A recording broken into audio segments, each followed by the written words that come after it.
Assalamualaikum warahmatullahi wabarakatuh. Sesungguhnya pada akhir zaman akan banyak ditemui berbagai penyakit sesuai dengan apa yang dikatakan oleh Rasulullah SAW. Penyakit itu dibagi menjadi 3 bagian: penyakit keimanan, penyakit psikis, dan penyakit fisik. Pada akhir zaman akan didapati berbagai macam fenomena penyakit. Di antaranya adalah penyakit irad tanpa sadar. Banyak sekali manusia di mana mereka sudah menjadikan dunia sebagai obsesi terbesar pada kehidupan mereka. Akhirnya, banyak kaum muslimin yang tanpa sadar mereka memiliki bibit-bibit penyakit pada kejiwaan mereka. Penyakit tersebut adalah irad, artinya berpaling dari ketetapan ilmu yang Allah turunkan dalam kehidupan. Manusia akhir zaman akan cenderung cuek terhadap ilmu Allah, tidak memberikan prioritas kepada setiap ketentuan dari Al-Quran dan Sunnah, karena bagi mereka yang paling penting adalah dunia. Mereka tidak murtad, mereka mengaku dirinya sebagai seorang muslim, tetapi karakter keislaman itu tidak nampak pada kehidupan mereka, karena mereka tidak peduli tentang aturan Allah dan Rasulnya, dan apapun yang berkaitan dengan ilmu akhirat mereka cenderung acuh terhadapnya.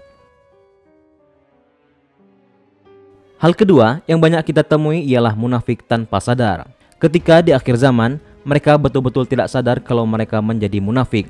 Walaupun secara zahir mereka layaknya seorang muslim, tapi hati dan pikiran mereka sebagaimana orang yang benci kepada Islam dan yang Allah turunkan kepada mereka, sebagaimana orang-orang Majusi, Yahudi, Nasrani, dan orang-orang musyrik.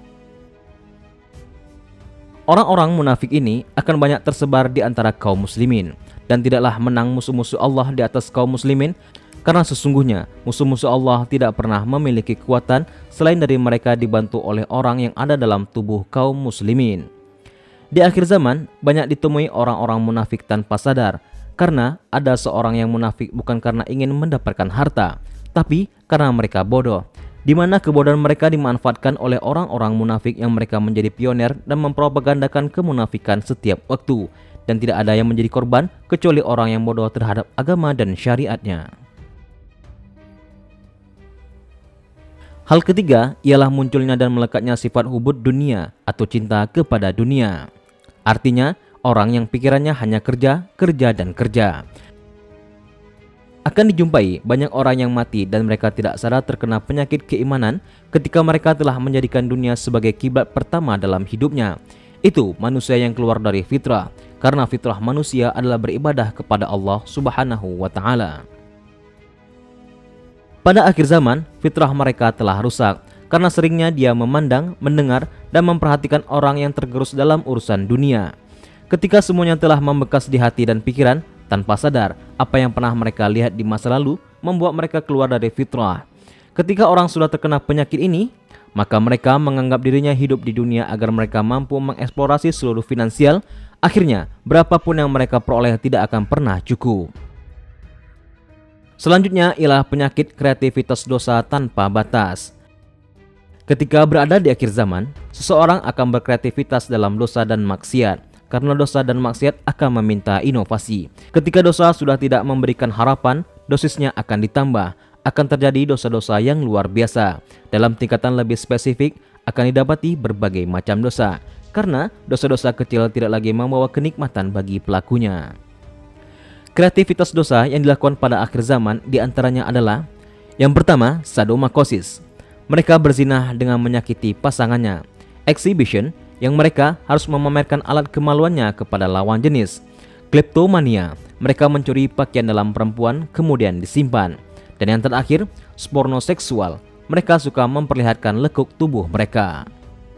Rasulullah SAW bersabda, "Tidak akan terjadi hari kiamat sampai kamu akan menjumpai seseorang yang melewati kuburan saudaranya lalu berkata, 'Coba saya yang menempati tempat dia di dalam kubur.'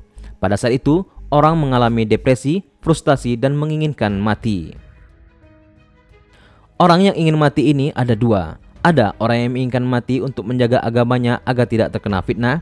Tetapi pada akhir zaman, orang ingin mati karena depresi dan frustasi dalam urusan dunia yang tiada habisnya. Akhirnya, didapati banyak orang yang stres, mengalami gejala kejiwaan anxiety, bipolar, narcissist personality disorder, self-injury, dan lain-lain. Kewajiban kita sebagai orang yang beriman harus menolong dan membimbing mereka agar mereka kuat. Karena penyakit mental bisa karena beberapa sebab seperti pola pendidikan yang salah, kultur yang tidak benar, dan interaksi yang tidak sehat. Rasulullah menyampaikan pesan terkait penyakit mental ini dalam bentuk global. Akan dijumpai pula penyakit secara fisik. Penyakit bermula dari pola pikir, karena pola pikir yang berat. Akhirnya terjadilah penyakit fisik, bahkan dengan nama-nama penyakit yang baru.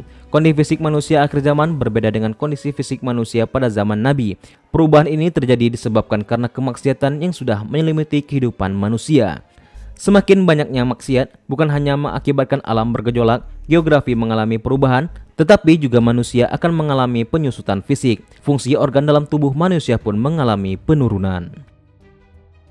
Rasulullah Shallallahu Alaihi Wasallam bersabda, "Generasi terbaik adalah generasi di zamanku, kemudian masa setelahnya, kemudian generasi setelahnya. Sesungguhnya pada masa yang akan datang akan ada kaum yang suka berkhianat dan mereka tidak bisa dipercaya. Mereka bersaksi sebelum mereka dimintai kesaksiannya, bernazar tetapi tidak melaksanakannya, dan tampak pada mereka kegemukan." Hadis riwayat Bukhari dan Muslim. Pada akhir zaman pula, manusia akan jarang bergerak. Mereka akan banyak makan yang mengalahkan makannya orang-orang kafir. Pada zaman itu, salah satu perkara yang viral dan trending adalah urusan makanan, yang menjadikan manusia memburu cita rasa hanya di lidahnya semata. Di akhir zaman, akan banyak anak perempuan yang lahir daripada anak laki-laki, atau akan banyak penyakit yang menyerang laki-laki daripada penyakit yang menyerang perempuan. Fenomena ini akan memberikan sebuah efek dengan banyaknya perempuan dibandingkan laki-laki. Tanpa sadar, akhirnya banyak laki-laki yang bercita-cita menjadi perempuan. Itu karena pengaruh yang dilihat, didengar, dan banyaknya interaksi dengan perempuan yang mempengaruhi cara berpikirnya. Pada akhir zaman, banyak perempuan berkompetisi untuk mendapatkan perhatian laki-laki. Mereka mengorbankan sifat malu yang sejatinya menjadi mahkota perempuan, dan akibatnya terjadilah banyak perzinahan di zaman itu. Manusia akan tenggelam dalam syahwat yang akan mengendalikan mereka di akhir zaman saat kondisi sholat sudah hilang dan diremehkan. Karena pada akhir zaman, yang pertama kali hilang adalah khusyuk dalam sholat. Kalau orang meremehkan sholat, pasti mereka akan mengikuti syahwat. Bahkan, perzinahan dianggap sesuatu yang biasa.